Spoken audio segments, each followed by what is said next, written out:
नहमदुहु व नसल्ली अला रसूलिहिल करीम अम्मा बाद अऊज़ु बिल्लाहि मिनश शैतानिर रजीम बिस्मिल्लाहिर रहमानिर रहीम वक़ाल रब्बुकुम उदऊनी अस्तजिब लकुम सदक़ल्लाहुल अज़ीम वक़ाल रसूलुल्लाह सल्लल्लाहु अलैहि वसल्लम अद्दुआ हुवल इबादा औ कमा क़ाल सल्लल्लाहु अलैहि वसल्लम।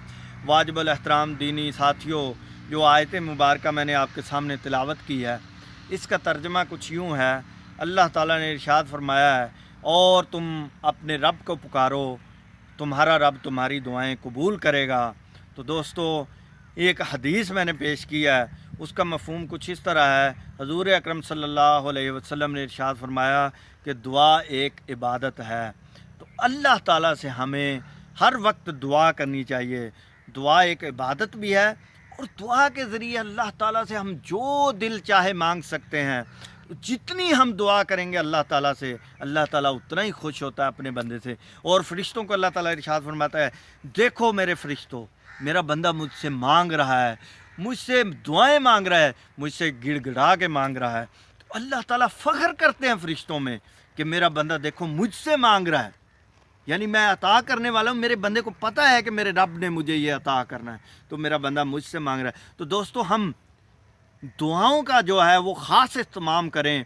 जो भी हमें चाहिए हम अल्लाह ताला से डायरेक्ट मांगें, दुआओं की सूरत में मांगें। जैसे हम जब भी नमाज़ पढ़ते हैं तो सूरह फातिहा पढ़ते हैं, उसको हमें समझ कर पढ़ना चाहिए कि हम अल्लाह ताला से क्या बात करें, क्या गुफ्तगू कर रहे हैं। शुरू में अल्लाह ताला की तारीफ़ कर रहे हैं, फिर अल्लाह ताला से अपने लिए इनामात मांग रहे हैं हम।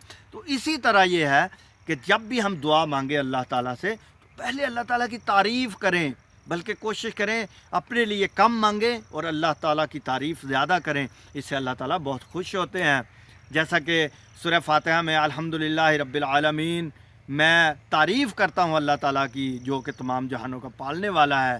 फिर उससे आगे अल्लाह ताला बड़ा मेहरबान है, रहम करने वाला है। उससे आगे फिर कहते हैं हम उसी की इबादत करते हैं, उससे मदद मांगते हैं। फिर हम दुआ शुरू करते हैं कि अल्लाह हमें सीधे रास्ते पर चला दे, और हमें उन लोगों के रास्ते पर चला दे जिन्हों पर तूने अपने इनामात की बारिशें की हैं, और उन लोगों के रास्ते पर न चलाना, उनके रास्ते पर न चलाना जिन पर तुमने गैज़ व गज़ब किया है। तो इसी तरह जो है, जब भी दुआओं का अहतमाम करें, ख़ास तौर पर हम तहज्जुद के वक्त जो है, जो फ़जर की नमाज से पहले का वक्त है, ख़ास तौर पर वो कबूलियत का वक्त है। तो कोशिश करनी चाहिए कि हम उठें, वज़ू करें, नवाफ़िल अदा करें, और अल्लाह के हुज़ूर अपनी मुश्किलात गिड़गिड़ा के पेश करें, और अल्लाह ताला से अपनी मुश्किलात के लिए जो हल है वो मांगें।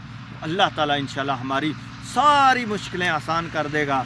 तो ये जो कुलिया है ये हमें इस्तेमाल करना चाहिए, क्योंकि इस पे ना कोई ख़र्चा आता है, ना मालो दौलत लगती है।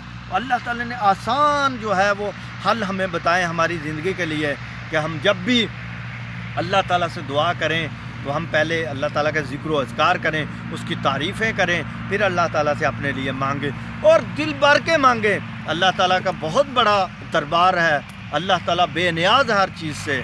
तो दोस्तों, हमें ये देखना है कि दुनिया में हम किसी इंसान से अगर कुछ मांगें तो वो परेशान हो जाता है। वो कहता है कि इसने मुझसे क्यों मांग लिया। कुछ रुपए पैसे की अगर ज़रूरत हो तो वह बंदा इतना परेशान हो जाता है कि जैसे पता नहीं क्या हो गया उसके साथ। तो अल्लाह ताला से जितना भी आप मांगेंगे, अल्लाह ताला उतना ही खुश होगा और दिल खोल के अता फरमाएगा, और फ़ख्र करेगा अल्लाह कि मुझसे मेरा बंदा मांग रहा है। अल्लाह ताला से दुआ है कि अल्लाह ताला हमें सिर्फ़ अपना मुहताज रखे, और अपने आप से हमें मांगने की, ज़्यादा से ज़्यादा मांगने की तौफ़ीक अता फ़रमाए, क्योंकि हर काम जो है वो अल्लाह ताला की तौफ़ीक से होता है। अगर हमारी ज़ुबान अल्लाह के सामने आजिज़ी के साथ खुलनी है तो वो भी अल्लाह की तौफ़ीक से खुलनी है। तो अल्लाह ताला हमें दुआएं करने की, अपने लिए अल्लाह से मांगने की, अल्लाह की ज़्यादा से ज़्यादा इबादत करने की तौफ़ीक अता फ़रमाए। व आखिरु दावाना अनिल हम्दुलिल्लाहि रब्बिल आलमीन।